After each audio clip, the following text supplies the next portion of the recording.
계속해서 마가복음 말씀을 통해 하나님께서 우리에게 주시는 복음을 살펴하고 있습니다. 오늘은 2주 전에 베드로가 주님으로부터 칭찬받았던 그 신앙의 고백 그 장면을 다시 한번 반복하고 또 진행을 하기를 원합니다. 기획을 한번 되새겨 주시면 좋겠습니다. 예수님께서 질문을 하셨죠. 제자들에게 너희가 나를 누구로 하느냐 이렇게 물었습니다. 그때 베드로가 즉각적으로 대답을 했습니다. 뭐라고 대답했죠? 예, 주는 그리스도시요 살아계신 하나님의 아들입니다. 이렇게 고백을 했습니다. 예수님의 마음에 꼭 맞는 정답이었던 것 같습니다. 예수님께서 그를 칭찬했는데 아주 크게 칭찬했습니다. 칭찬을 하면서 세 가지 복을 함께 주셨죠. 하나님께서 너에게 이와 같은 고백을 할 수 있도록 너를 가르쳐 주셨다. 분명히 감동으로 내가 이걸 알게 되었다는 것입니다. 그러면서 말씀하시기를 이 고백 위에 나의 교회를 세우겠다. 이 신앙의 고백 위에 나의 교회를 세운다는 것입니다. 그 다음에는 또 무슨 말씀을 하셨습니까? 음부의 권세가 이기지 못하는 것이다. 교회 공동체를 하나님께서 지키시고 보호하시겠다. 이 약속의 말씀입니다. 세 번째는 내가 땅에서 매면 하늘에서도 매일 것이요 땅에서 풀면 하늘에서도 풀리리라. 이런 약속의 말씀을 했습니다. 이 말씀은 굉장히 심오한 뜻을 가지고 있는데 기도의 응답으로 말씀하시기도 합니다. 하나님의 영적인 권위로 말씀의 근거에서 축복을 하면 땅에서 축복을 하면 하나님께서 듣고 들어주신다. 이런 기도 응답에 의한 약속일 수도 있고 하나님의 교회를 지키고 보호하고 세워가는 과정에서 본능, 신임, 징계 이것을 하나님께서 땅에서 내는 대로 하늘에서 하시겠다. 이런 약속의 말씀으로 해석하기로 합니다. 어쨌든 베드로의 이런 신앙 고백이 예수님의 마음을 호족하게 했고 칭찬했습니다. 여기서 끝나버리면 얼마나 좋았을까 이런 생각이 듭니다. 그런데 그 말이 끝나자마자 바로 이어서 예수님께서 책망하는 일이 또 일어났습니다. 그런데 이 책망이라는 것이 단순한 책망이 아니라 과연 예수님께서 이런 말씀을 하실 수 있을까 싶을 만큼 아주 무시무시한 말로 베드로를 책망하는 내용이 있습니다. 칭찬과 책망 사이 무슨 일이 있었을까? 왜 예수님께서 이렇게 칭찬해 놓고는 또 책망하실까? 그 이유가 뭘까? 그것을 오늘 우리가 한번 살펴보기를 원합니다. 본문은 마가복음 8장입니다. 27절에서 38절 말씀 교독하실 때에 특별히 31절부터 38절 말씀을 조금 더 주목하면서 읽었으면 좋겠습니다. 먼저 27절입니다. 예수와 제자들이 빌립보 가이사랴 여러 마을로 나가실새 길에서 제자들에게 물어 이르시되 사람들이 나를 누구라고 하느냐?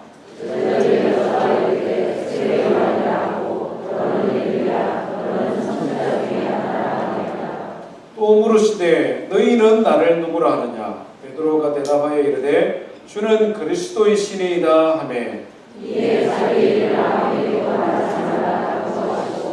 인자가 많은 고난을 받고 장로들과 대제사장들과 서기관들에게 버림받으여 죽임을 당하고 사흘 만에 살아나야 할 것을 비로소 그들에게 가르치시되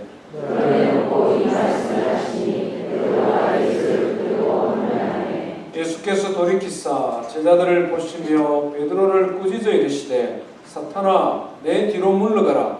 내가 하나님의 일을 생각하지 아니하고 도리어 사람의 일을 생각하는도다 하시고 우리와 제자들을 불러주시되 누구든지 나를 따라오려거든 자기를 부인하고 자기 십자가를 지고 나를 따를 것이니라.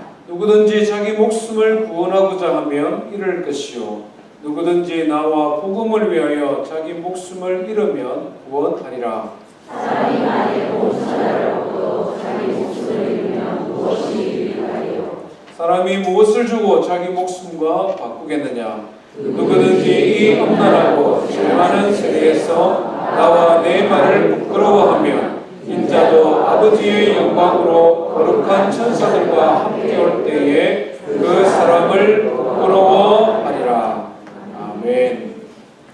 먼저 예수님께서 베드로를 칭찬하는 장면을 조금 더 생각해 보기를 원합니다. 제자들이 베드로의 칭찬 듣는 장면을 보면서 어떤 마음, 어떤 생각을 가졌겠습니까? 아마 짐작하건대 같이 기분이 좋았을 것입니다.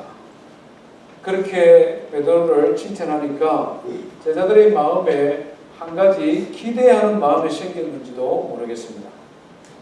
예수님을 향하여 그리스도다, 하나님의 아들이다 이러니까 예수님이 굉장히 기뻐하셨잖아요. 제자들의 마음에 예수님께서 하나님의 아들로 그리스도로 메시아로 우뚝 서는 날 우리도 고생 끝이다 이런 기대를 가지지 않았겠습니까? 예수님께서 메시아로 왕으로 이스라엘에 등극하면 우리도 고생 끝나고 3년 동안 예수님 잘 따라다녔으니 예수님께서 높은 자리에 오르셨으니 우리도 이제 예수님과 더불어 세상을 지배하고 다스리는 그런 자리에 오르지 않을까. 아마 인생 역전의 날을 기대했는지도 모르겠습니다. 우리가 복음서를 읽어보면 제자들은 수시로 이런 일을 가지고 서로 다투었다고 말씀하고 있습니다. 누가 더 높으냐? 제자들 자기들끼리 예수님이 메시아로 왕의 자리에 오르면 누가 더 높은 자리에 오를 것인가? 제자들이 서로 경쟁했다고 성경은 기록하고 있기 때문에 그렇습니다. 그런데 예수님께서는 영 엉뚱한 말씀을 하기 시작했습니다. 31절을 보시면 인자가, 여기 인자 이 말은 사람의 아들 이 말인데 곧 예수님에 대한 말씀이죠. 예수님이 내가 이 말입니다. 많은 고난을 받고 장로들과 대제사장들과 서기관들에게 버림받고 죽임을 당하고 이런 말씀을 하기 시작했습니다. 말하자면 왕으로 등극할 것을 말씀하셔야 되는데 오히려 고난과 핍박과 죽음에 대해 말씀을 하기 시작했습니다. 이걸 듣고 있던 베드로가 불쑥 끼어들었습니다. 오늘 본문의 말씀해 보니 항변했다 이렇게 말합니다. 32절에 그렇죠. 베드로가 예수를 붙들고 항변하매, 이 항변이라는 단어가 리뷰이라는 단어인데요. 꾸짖다, 힐책하다, 거칠게 대항하다 이런 뜻을 가지고 있습니다. 마태복음 16장에 보면은 베드로가 거칠게 대항하는 내용을 구체적으로 기록을 하고 있는데 이렇게 말했습니다. 예수님 절대 안 됩니다. 이런 일은 절대 일어나서는 안 됩니다. 예수님이 가지고 있는 지혜와 권세와 능력을 이용해서 예수님이 왕이 되시고 구원자가 되셔야죠. 예수님이 고난을 당하고 버림을 받고 죽는다는 말씀이 무슨 말씀입니까? 우리가 3년 동안 괜히 예수님을 따라다닌 줄 압니까? 친구들도 버리고 가정도 버리고 직장도 포기하고 예수님 따라다녔는데 예수님이 왕이 되셔야 우리도 한자리 할 것 아닙니까? 절대 안 됩니다.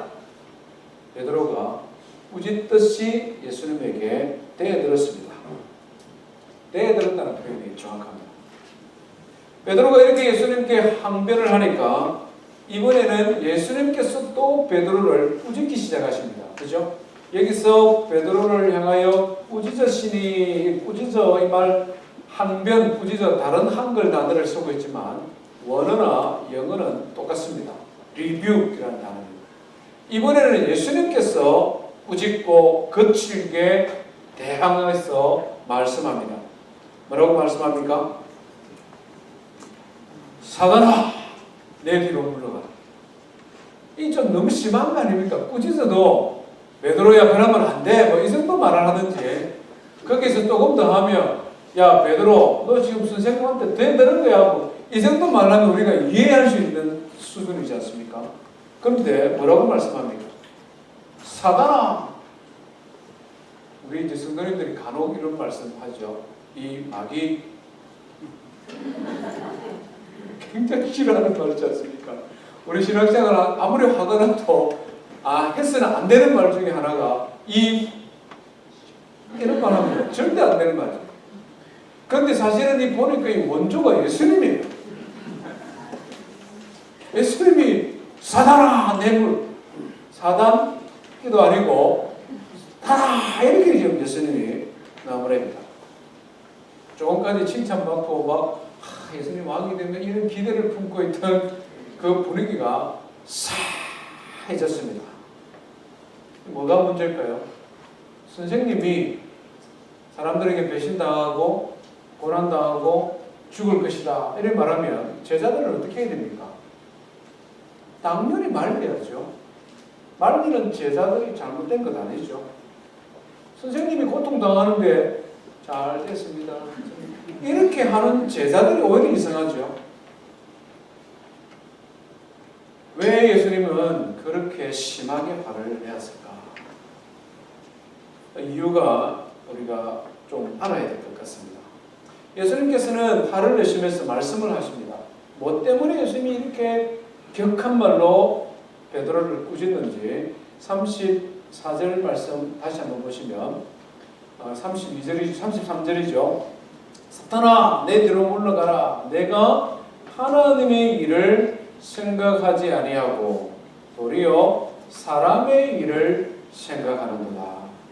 예수님께서 화를 내시는 이유는 베드로가 예수님을 위한다고 하는 말이지만 그 말은 하나님의 일, 하나님의 뜻을 이루는 일이 아니라 사람의 일, 사람의 생각대로 하는 말이기 때문에 예수님께서 지금 책망을 하고 있습니다.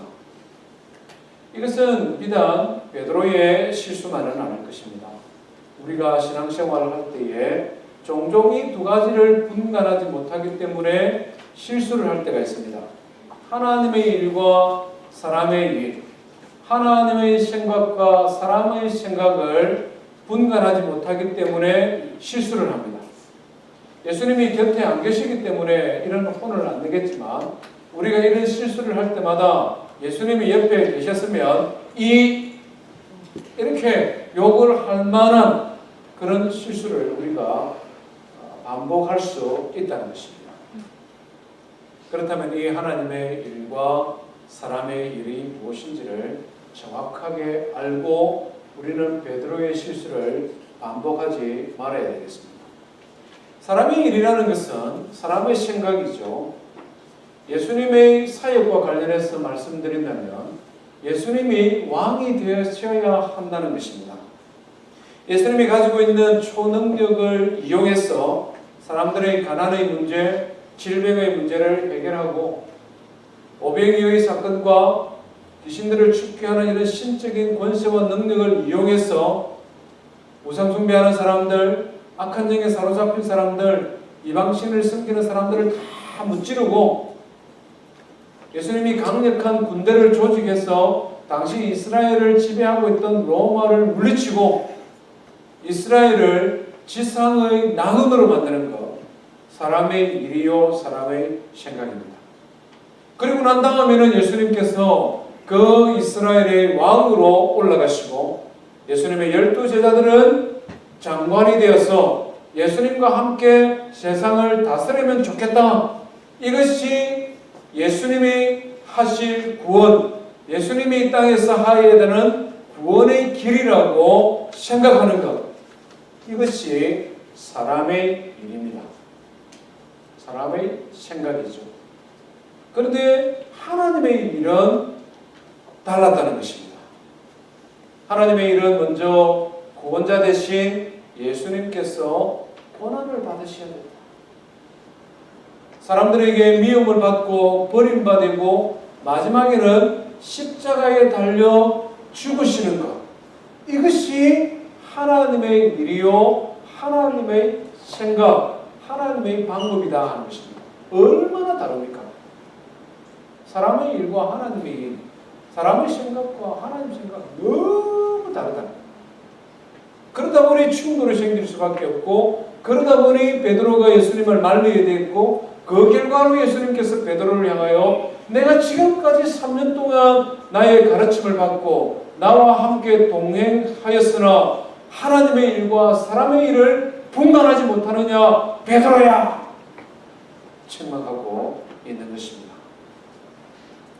여기서 우리는 아주 중요한 한 가지 오늘 교훈을 얻어야 되겠습니다. 하나님의 일은 하나님의 방식대로 이루어져야 된다는 것입니다. 하나님의 일은 하나님의 생각대로 이루어져 가야 한다는 것입니다. 베드로의 신앙 고백처럼 예수님은 그리스도로 구원자로 이 땅에 오셨습니다. 그러나 베드로의 생각처럼 힘과 권세와 능력을 가지고 세상을 지배하고 다스리는 것은 하나님의 구원의 방법이 아니었다는 것이죠. 그렇다면 하나님의 구원의 방법은 무엇이었습니까? 바로 예수님께서 고난을 당하시고 십자가에 달려 죽으시는 고난의 길, 십자가의 길을 통하여 세상을 구원하는 것, 이것이 하나님의 일이요, 하나님의 방법이라는 것입니다. 마가복음 10장에 가면 예수님께서는 이것을 좀 더 구체적으로 우리에게 말씀해 주셨습니다. 마가복음 10장 45절에 이렇게 기록합니다. 인자가 온 것은, 여기도 인자 똑같은 말이죠. 예수님, 내가 이 땅에 온 것은 섬김을 받으려 함이 아니라 도리어 섬기려 하고 나의 목숨을 많은 사람들의 대속물로 주려 함이니라. 이때 예수님께서 아주 정확하게 하나님의 일에 대하여 말씀하고 계시죠. 섬김을 받는 왕으로 권세와 능력으로 지배하고 다스리는 것이 하나님의 방법이 아니라 도리어 섬기는데, 어떻게 섬기느냐? 자기 목숨을 많은 사람들의 대속물로 주기 위함이다. 대속물, 대신 속하는 제물 말이죠. 이스라엘 백성들은 죄를 지으면, 지금은 그렇게 하지 않습니다만은 구약시대는 죄를 지으면 제사를 지냈습니다. 사람이 죄를 지으면 죄의 삭선, 사망이라고 성경이 말씀하셨기 때문에 죄의 대가를 치러야 됩니다. 그래서 사람들은 자기의 죄의 크기와 무게에 따라 양이든 염소든 소든 비둘기든 짐승을 한 마리 끌고 제사장 앞으로 데리고 갔죠. 그러고는 제사장 앞에 자기의 죄를 고백하는 것입니다. 내가 어제 산에 나무를 하러 갔는데 도끼를 잘 관리를 하지 못해서 이 도끼를 휘둘렀는데 이 날이 날아가서 사람 입마를 쳤는데 그냥 중태에 빠졌습니다. 내가 나의 장비를, 내가 나의 물건을 잘못 관리해서 이렇게 사람이 큰 어려움을 당하게 되었습니다. 사람과 하나님 앞에 실수했습니다.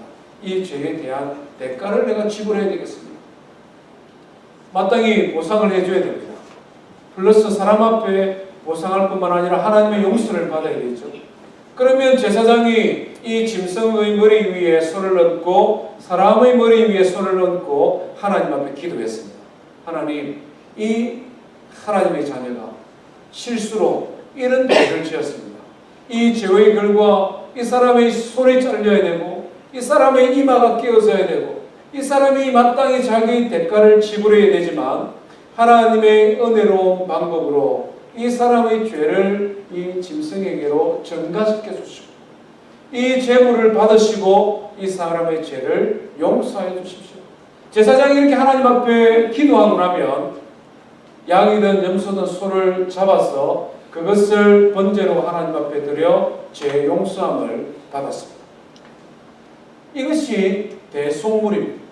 나의 죄를 대신하여 짐승이 죽어나간 것처럼 예수님의 섬김의 방법은, 예수님의 구원의 방법은 온 세상의 죄를 대신하여 살아계신 한 분 하나님, 이 땅의 메시아요 그리스도로 왕으로 등극해야 되시는 그분이 오히려 제물이 되어 십자가에 달려 죽는 것이다. 예수님께서는 그것을 지금 가르쳐주고 있습니다. 우리의 생각과 우리의 기대와는 맞지 않지만, 너무나 동떨어져 있지만, 이것이 세상의 구원을 위한 하나님의 일이요 하나님의 방법이라고 성경은 가르쳐주고 있는 것입니다.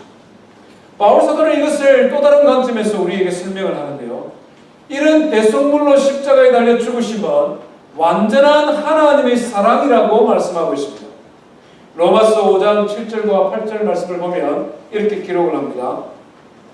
의인을 위하여 죽는 자가 쉽지 않고 선인을 위하여 용감히 죽는 자가 혹 있지만, 우리가 아직 죄인 되었을 때에 예수님께서 우리를 위하여 죽으심으로 하나님께서 우리에 대한 자기의 사랑을 확정하셨느니라. 예수님의 십자가에 달려 죽으심은 단순한 제물이 아니라 우리를 향한 사랑의 결정체라는 것입니다. 우리를 향한 하나님의 완전한 사랑의 결정체로 예수님께서 십자가에 달려 죽으셨다고 성경은 우리에게 가르쳐주고 있습니다. 완전한 사랑, 진짜 사랑, 그것을 우리에게 보여주시고 가르쳐주시고 그것을 통해 구원의 길을 이루어 가시는 것, 이것이 하나님의 방법이라는 것이죠. 우리 사람은 어린아이나 연세가 많은 어른이나 할 것 없이 진짜 사랑이 뭔지에 대해서 알고 있습니다. 여러 가지 어려운 한계 때문에 어린 나이에 진정한 사랑을 잘 받지 못하고 자란 사람조차도 이게 진짜 사랑인지 이게 가짜 사랑인지 우리 사람은 분별할 수가 있습니다. 가짜 사랑은 어떤 사랑입니까? 진짜 같아 보이는데 가짜인 사랑이 있습니다. 그렇죠? 자신의 행복을 위해 다른 사람을 이용하는 모든 형태의 사랑이 가짜 사랑입니다. 이 가짜 사랑은 항상 조건이 있습니다. 조건. 자기 자신을 지지하고 자기에게 도움이 되는 사람을 사랑하는 것입니다. 그 사람의 행복을 위해 그 사람을 사랑하는 것이지만 결과적으로 그것은 나의 유익과 나의 행복을 위함입니다. 가짜 사랑은 언제든지 빠져나갈 구멍을 만들어 놓고 사랑합니다. 우리 이런 거 간혹 경험하잖아요. 굉장히 가까이 지내고 일주일에 서너 번씩 만나고 전화는 매일 하고 한국에 있는 부모보다도 언니보다도 더 가까이 지내는데 어느 날 전화를 하면 전화를 안 받습니다. 전화도 해도 안 받고 카톡을 해도 안 받고, 그게 몇 번 반복이 되면 도대체 내가 무슨 잘못했지 막 너무 당황스럽습니다. 그래서 이 사람이 무슨 일이 생겼나 싶어서 보면 어린이 몽골별에 살고 있습니다. 나중에 알고 보니 무슨 이야기를 들었는지 나에 대한 오해를 가지고 있는지, 아니 어떻게 사람이 저렇게 할 수가 있을까 싶을 만큼 냉정하게 돌았습니다. 그 왜 웃습니까? 그런 거 경험해봤습니까?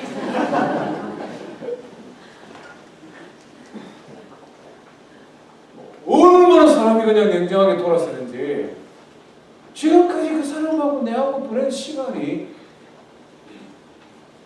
나를 그렇게 위하고 사랑해준다고 생각했는데 그게 과연 뭐였느냐?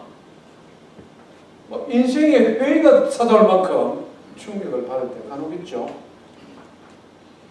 자신에게 해가 된다 싶으면 적극적으로 발을 빼고 몸을 뺍니다. 이 가짜 사랑이죠. 진짜 사랑은 다릅니다. 남의 행복을 위해 자기 자신을 내어주는 것이 진짜 사랑입니다. 그렇기 때문에 상대방이 행복해하고 좋아하면 내가 조금 덜 행복하고 불편해도 참을 수 있습니다. 진짜 사랑은. 나에게 도움이 되지 않지만 저 사람의 행복을 위해서 내 수고, 위험, 사람들에게 평판 이런 것들을 감수해 가면서까지 살아가는 것 진짜 사랑입니다. 아낌없는 사랑이죠. 우리 모든 인생은 이런 진짜 사랑을 받고 싶습니다. 또 하고 싶습니다. 그런데 중요한 것은 우리 사람들은 진짜 사랑할 만한 힘도 능력도 의지도 부족해 보입니다. 우리 인간이 가지고 있는 사랑 중에 제일 진짜 사랑과 가까운 사랑이 엄마의 사랑이죠. 부모의 사랑이라고 말하고 싶은데 솔직하게 아버지 사랑보다 조금 더 진짜 사랑 가까운 게 엄마 사랑입니다. 더구나 자식을 향한 엄마의 사랑은 무조건적인 사랑일 때가 많습니다. 아버지는 냉정해서 다 말 들어보고 우리 아들이 잘못했으면 아들을 혼낼 수 있습니다. 그게 아버지의 사랑의 방식입니다. 엄마들은 어떻게 합니까? 가만히 들어보면 우리 아들 잘못했는 거 맞아요. 그래도 엄마들은 그래도 그러면 안 되지. 엄마들은 좀 이상해요. 이 구조가. 엄마들은 좀 이상해요. 그래서 하나님께서 엄마를 주신 거예요. 아버지처럼 냉정하게 들어보고 우리 아들이 잘못했으면 아들 잘못했다고 막 뭐라 하면은 이 세상이 좀 너무 냉정해질 것 같아요. 그런데 엄마들은 그래 하지 않잖아요. 모든 사람이 손가락질해도 그래 엄마의 이런 본능이라고 해야 돼요. 뭐 그런 것 같습니다. 그런데 이 엄마 사랑조차도 조금 조건적입니다. 일정 부분 조건적입니다. 이해 타산을 따집니다. 자식들이 둘 이상이면 항상 자식들이 불평이 있습니다. 엄마는 언니를 내보다 더 사랑한다. 엄마는 오빠를 내보다 더 사랑한다. 왜 그렇습니까? 말 잘 듣고 시키는 대로 잘하고 공부 잘하고 좀 착하면 조금 더 엄마가 그 애를 사랑한다고 자녀들이 보고 느끼니까. 말하자면 이 조건적이 있는 것이죠. 세상에는 이런 완전한 사랑, 진짜 사랑이 참 드물고 어려운 것 같습니다. 그런데 우리 인생은 본능적으로 이런 진짜 사랑을 추구합니다. 받고 싶습니다. 그럼 어떻게 합니까? 오늘 예수님께서 우리에게 말씀해 주시는 하나님의 일은 바로 이 완전한 진짜 사랑이 무엇인가를 우리에게 가르쳐주고 있다는 것입니다. 조건이 없는 파격적인 사랑입니다. 받을 자격 없는 자에게 주신 사랑입니다. 과분한 사랑이죠. 하나님 앞에 사랑받을 자격도 없고 사랑받을 만한 짓도 한 것도 없고 그럼에도 불구하고 하나님께서는 우리를 사랑해 주셨는데 얼마만큼 사랑해 주셨느냐? 하나님의 하나밖에 없는 독생자 예수 그리스도 세상의 메시아로 보냄받은 그가 세상의 왕이 되어 세상을 지배하고 다스리는 것이 아니라 그 몸을 우리를 위하여 찢어주시고 그 몸에 피를 흘려주심으로 말미암아 그의 생명을 희생하면서까지 우리를 위한 대속 제물이 되심으로 하나님의 사랑을 완성했다는 것입니다. 우리가 이 하나님의 사랑을 알고 우리를 위해 십자가에 달려 죽으신 예수 그리스도의 그분의 사랑을 알고 그 사랑을 누리면 그 사랑의 풍성한 은혜 가운데 들어가면 우리도 그 사랑을 할 수 있다는 것입니다. 과분한 사랑을 받은 나의 모습을 한번 생각해 보십시오.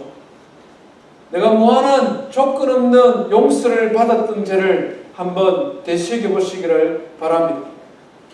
하나님의 사랑, 내가 아무리 허물과 죄악 가운데 있을지라도 그럼에도 불구하고 나를 용서해 주신 그 하나님의 사랑을 내가 깊이 깨달아 알고 있다면 내가 아무리 세상 사람들에게 억울한 일을 당한다 하더라도 내가 아무리 거칠고 힘들고 어려운 일을 경험한다 하더라도 무조건적인 나를 사랑하고 무한한 사랑으로 나를 안으시는 그 하나님의 사랑을 안다면 우리는 버틸 수 있잖아요.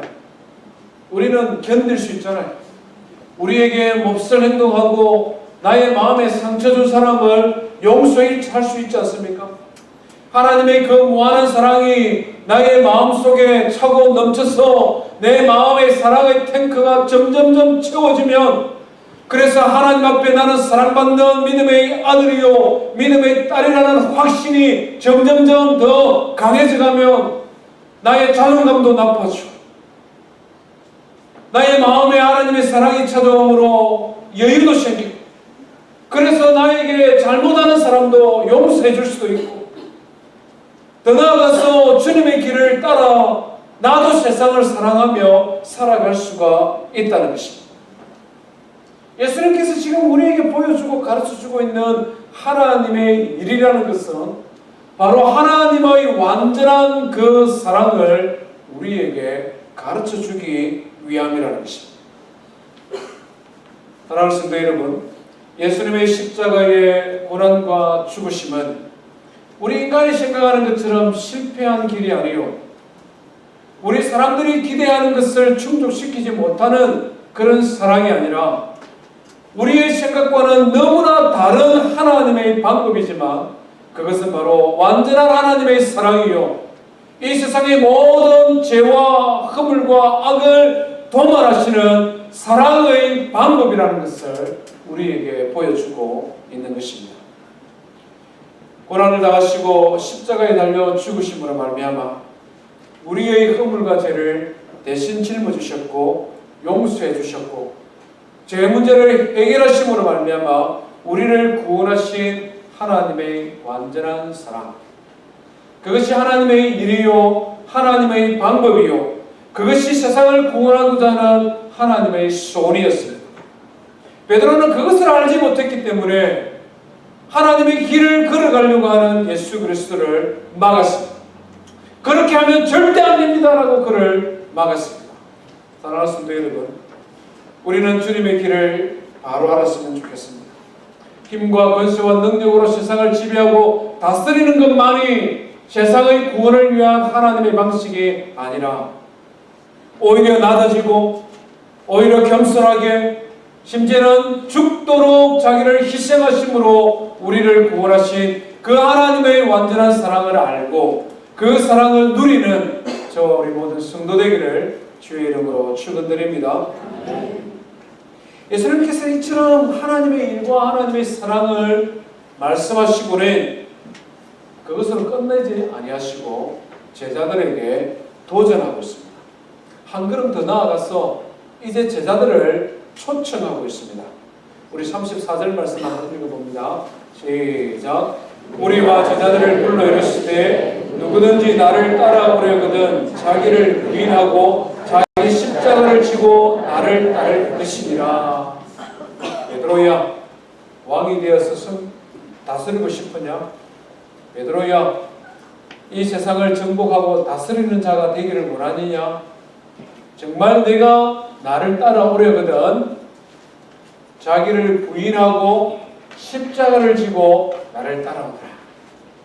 너의 생각, 세상의 길을 포기하고 하나님의 생각, 하나님의 뜻을 따라 완전한 사랑으로 세상을 바꾸는 일에 나와 함께 동참하자. 이렇게 지금 초대하고 있는 것입니다. 너는 지금 나를 말리지만 나는 십자가의 길을 걸어가겠다. 하나님의 완전한 사랑을 세상 사람들에게 나누기를 원한다. 내가 나의 제자가 되기를 원하거든. 나와 함께 이 길을 걸어가자. 이렇게 지금 초대하고 있습니다. 이 9장 이후로는 예수님께서 계속해서 이 말씀을 반복하십니다. 사랑하는 제자들아, 나와 함께 고난의 길, 십자가의 길, 그러나 구원의 길, 완전한 하나님의 사랑을 이루는 그 길에 함께 걸어가자. 초대합니다. 그러면서 우리에게 어떻게 하면 주님과 함께 제자로서 살아갈 수 있는지를 두 가지를 가르쳐 주셨습니다. 첫 번째는 뭡니까? 오늘 34절에 보니 자기를 부인하고 이렇게 말합니다. 자기를 부인해. 베드로야, 왕이 되어서 다스리고 싶은 마음을 포기해라, 이 말씀이죠. 하나님의 방법이 아닌 세상의 방법으로 성공하고 싶은 내 욕심을 포기해라, 이 말이죠. 하나님의 일을 생각하지 아니하고 너희의 생각, 너희의 성공, 너희의 만족을 추구하는 그 마음을 부인해라. 그렇게 해야 제자의 길을 걸어갈 수 있다 하는 것입니다. 우리에게도 이와 같은 사람의 일, 사람의 생각하는 것이 있음을 우리는 솔직하게 인정해야 됩니다. 베드로가 3년 동안 주님을 따랐으나 하나님의 일을 알지 못하여 책망받은 것처럼 우리가 평생 신앙생활 하면서도 주님을 따르는 제자의 길이 뭔지, 세상의 구원을 위한 하나님의 사랑의 길을 뭔지를 모르기 때문에 우리는 갈등하고 번민하고 시험 들고 시험하고 이런 일들을 반복할 수 있다는 것이죠. 그 마음을 내려놓으라는 것입니다. 내 생각, 내 만족, 내 성공, 그것을 위하여 예수님을 믿고 따른다면 그것은 하나님의 일이 아니니까 내려놓으라는 것입니다. 우리가 신앙생활을 하다 보면 우리가 이런 실수를 반복할 때가 많습니다. 하나님의 일과 예수 그리스도의 복음보다는 자꾸 내 생각과 내 만족이 자꾸 앞서다 보니까 이게 안 되면 나를 부인해야 되는데 예수님을 부인해버립니다. 큰일이죠. 예배생활, 기도생활, 말씀생활, 주님을 따르기 위해 내 자신을 포기하라고 가르쳐 주신 주님의 말씀인데 때로는 나를 포기하기보다 주님을 포기하는 사람들이 많은 것이 사실입니다. 신앙생활 잘하고 모든 것이 잘 될 때는 예배가 굉장히 은혜로운데 사람과 갈등이 생기고 내가 감정이 조금 상하면 제일 먼저 뭘 포기합니까? 예배 안 가. 나 예배 안 가. 저 보기 싫어서 나 예배 안 가. 그렇죠. 내 기분 조금 나쁘다. 내 지금 뭐 조금이 아니라 많이 나쁠 수도 있습니다. 내 지금 기분 나쁘다. 내 지금 무시당했다. 내 지금 신앙생활 하는데 성도들한테 좀 시험 받았다. 그러면 예배부터 안 갑니다. 나 예배 안 가. 그 무기야 그냥. 하나님 말씀도 마찬가지죠. 지금 나의 형편을 어떻게 목사님들이 잘 아시는지 참 말씀이 은혜가 되면 우리 목사님 설교 잘하는 목사님. 근데 어느 날 이 똑같은 목사가 그렇게 살면 안 됩니다. 이렇게 이제 하면은 누가 일러줬냐? 목자, 목녀가 고자질했다. 왜 목사님은 예배 시간만 되면은 치는 설교를 잘하는 뭐 이럽니다. 교회 오면 부담스러워서 교회를 못 오겠다. 똑같은 목사인데, 똑같은 말씀 전하는데, 내 마음이 들고 위로가 되고 격려가 되는 말씀은 하나님 주신 진리의 말씀이요. 나를 교훈하고 책망하고 바르게 하는 말씀은 틀린 말씀. 하나님의 말씀도 내 마음, 내 생각대로 재단해버립니다. 과감하게 잘라버립니다. 나를 포기하는 것이 아니라 하나님의 말씀을 잘라버리는 거죠. 우리 신앙생활 속에 우리가 사람이기 때문에 우리 자아 인정받고 싶고 존중받고 싶고 사랑받고 싶고 이런 마음은 본능적으로 다 가지고 있습니다. 그러나 성도 여러분, 사람과의 관계 속에 하나님의 말씀을 대할 때 그 말씀이 나의 영혼을 살리는 것이요 하나님의 복음과 하나님의 일을 이루어가는 말씀이라는 것이 분명하면 이를 악물고라서라도 나를 부인해. 눈물을 흘리면서도 나를 부인해. 그것이 주님을 따르는 길이요. 그것이 완전한 하나님의 사랑을 이 땅 위에 실천해가는 성도의 삶이라는 것입니다. 두 번째는 뭐라고 말합니까? 십자가를 지고 나를 따르라. 부인하는 것이 죽여야 되는 것이라면 십자가를 지고 가는 것은 적극적인 행동을 말합니다. 십자가를 지고 따라가야 되니까 이것은 행동입니다. 십자가가 주는 뉘앙스가 있지 않습니까? 무겁습니다. 어렵습니다.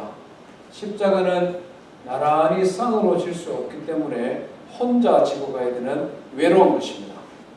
주님을 따르기 위해서는 무겁고 외롭고 고통스러운 십자가를 지고 따라가야 되는 적극적인 행위가 필요하다는 것입니다. 우리 신앙생활에 어떤 것이 있을 수 있습니까? 주일 성수하고 예배 생활하는 것이 어떤 분에게는 십자가일 수가 있습니다. 어제까지 일주일 동안 쉬지 못하고 일하고 왔는데 주일 예배 자리에 나오는 것 자체가 무거운 십자가 될 수 있습니다. 남편도 교회 안 나오고 애들도 교회 안 나오는데 가족들 두고 혼자 예배치에 오는 자매님들, 주일 성수 자체가 십자가입니다. 어제 야근하고 무거운 눈꺼풀로 앉아있는 성도들이 주일 지키는 것 자체가 십자가죠. 십자가입니다. 성경 공부하고 제자 훈련하는 것, 기도 생활하는 것, 십자가입니다. 신앙생활의 가장 기본되는 것이지만 이것이 없으면 죽는 것. 기도는 영혼의 호흡이요, 하나님의 말씀은 생명의 양식인데 먹지도 않고 숨도 안 쉬면 어떻게 살아남을 수가 있겠습니까? 하나님의 말씀과 기도는 신앙생활의 가장 기본적인데 저절로 되지 않습니다. 이것도 십자가 맞습니다. 교회를 섬기는 목자와 목녀의 사역도 십자가입니다. 그냥 목자 목녀 밑에서 그냥 조금 도와드리면서 잘 섬기면 되는데 목자와 목녀로서 한 목장을 책임지려고 하니까 이 무겁잖아요. 힘들잖아요. 어렵습니다.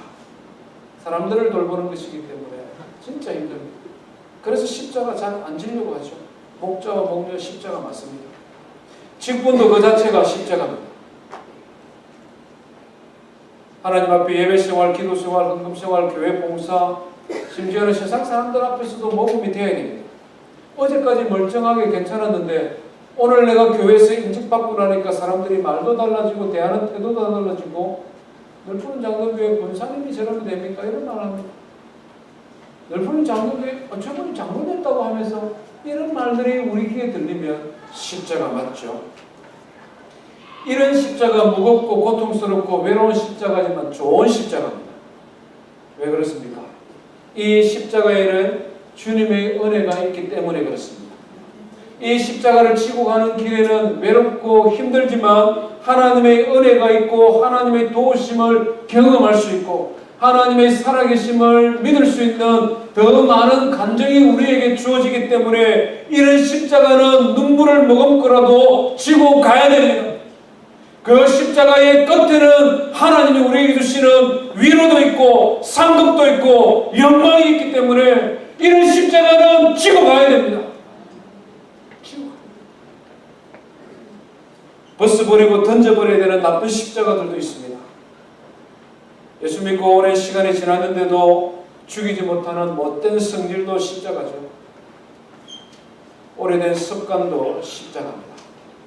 신앙생활하며 믿음의 성장하여 가려고 하다가 덜컥, 성장해 가려고 하다가 덜컥 나를 주저앉게 만드는 오래된 죄가 우리 가운데 있을 수 있습니다. 나쁜 습관이 있을 수 있습니다. 그게 뭐 좋다고 평생 지고 가야 되는 십자가라고 지고 갑니까? 그런 십자가는 빨리 결단을 내야 돼요. 과도한 시기심, 경쟁의식, 비교의식 이런 모든 것은 다 나쁜 습관입니다. 하나님이 나에게 주신 개성이다 그렇게 말씀하지 마십시오. 그냥 나도 모르게 나에게 익숙해져 있는 우리 성품 가운데 일부일 수도 있습니다만은 예수 그리스도의 십자가가 해결하지 못할 것이 없음을 믿기 때문에 하나님, 나에게 나쁜 습관이 있습니다. 못된 성질이 있습니다. 과도한 시기심이나 경쟁이나 비교하는 마음이 있습니다. 이런 것들 내려놓고 십자가에 못 박아버리고 좋은 십자가 져야 되죠.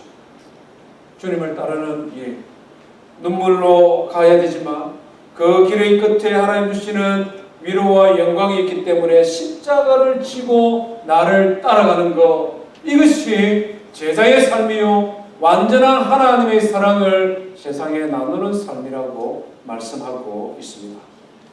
사랑하는 성도 여러분, 예수님의 제자로 세상을 살아가는 것은 절대 쉽지 않습니다. 그래서 예수님께서는 고난의 길이라고 말씀하셨고 십자가의 길이라고도 말씀하셨습니다. 그 길이 좁고 거칠다고도 말씀해 주셨습니다. 그럼에도 불구하고 우리에게 주신 완전한 하나님의 사랑이 있기 때문에 그 고난의 길에 주시는 하나님의 위로와 하나님의 상급이 있기 때문에 우리는 그 길을 걸어갈 수 있는 것입니다. 저와 늘 푸른 장로교회를 섬기는 성도 여러분, 베드로의 책망을, 베드로의 실수를 반복해서는 안 됩니다.